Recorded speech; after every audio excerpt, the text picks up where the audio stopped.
ndewono ndị ọma Igbo anyị abịa ekene m unu.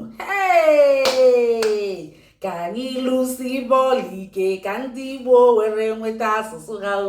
Ka anyị lụsi bọọlụ ike ka ndị Igbo were nweta ọdịnala ha. Ndị be anyị, onye ka ọ na-agali? Ọ bụ ala bụ ezigbote ihe dị mma mmadụ na-abụ onwe ọma na onwe gị ihe akakpọ. Ọ bụrụ gịnị na-eme? Nke a bụ Gaskia direct inwetie ilibego ụwa. Onye anụnwa bụ my uncle. Ọ chọrọ ilepụcha ihe dị ya n'aka maka gịnị? Onwe ihe ji n'onu maka price ọ gwasị lenye ọ bụrụ ihe o kwesịrị ilie, mana o nwee ihe jie n'aka nnọọ dapụtara ya jidelie n'onu. O wee chọọ ilesisi ụmụ ya ka o wee nwee ike wee gboo mkpa. Biko na onye chọrọ ala, ọ bụrụ na ị chọrọ ala, isi na ị chọrọ ya, unu nekwa anya, unu fụ ekwentị ya direct. Ọ bụrụkwa nke agbata agbagasịa, ọ bụrụ agbata agbagasịa, gụọ ihe o dere ọfụma. O nwee 6 plots, o nwee 2.5, o nwekwere 2. Ya bụ ọ bụ ozi mụzie ka m bịa n'ezi unu.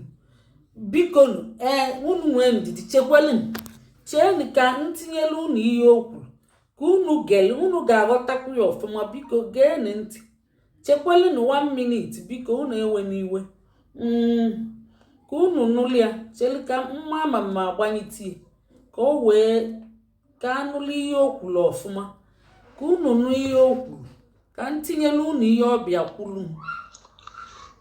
Ndewo lolo. Biko asị nka m gwakwa gị nke esi enwe ndị dị interested.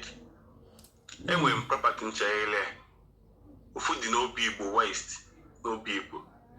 Ofu dị na side Asa, Magoke, River State and the Abia State. Nke ahụ dị 7 plots of land. There are 7 plots. Nke dị Oke Rivers and the Abia State. Then nke Obigbo West enwe 2 plots, mana nchi ile 1. Another one na Agu Awka, just close to Unizik school onwe ya, Unizik pump site, ebe a school ad Agu Awka, like gekwenu ntị biko, unu enwe n'iwe ihe adazikwu. Like a minute drive, a minute drive, you get your bus here by International Conference Center in Awka, very developing area. So ebe ahụ 3 plots of land enjoy ebe ahụ. So ọ ka ihe help m announce onwe ọbụla dị interested ka ọ bịa ka ya go ezikọ ya akwụkwọ. Ngwa ndewo daalụ na unu anụgo ka o si kwu onye. O nwere na Obigbo West, nwekwa na Ọka capital. Ya bụ kedu ndị ọ na-agali? Ndị chọrọ obodo mepe emepe, Port Harcourt.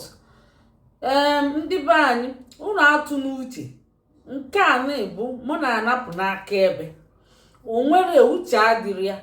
Ya bụ onye chọrọ ya kpọtụrụ ekwentị a ntinye na ekwentị n'elu caption a edekwa ihe ede mmadụ ebe ahụ, gụkwa na ya, kpọọ na ekwentị, kọpịlị na ya, kpọọ ndị niile ihe dị mma na adị mma. Bido n'ụkpọba.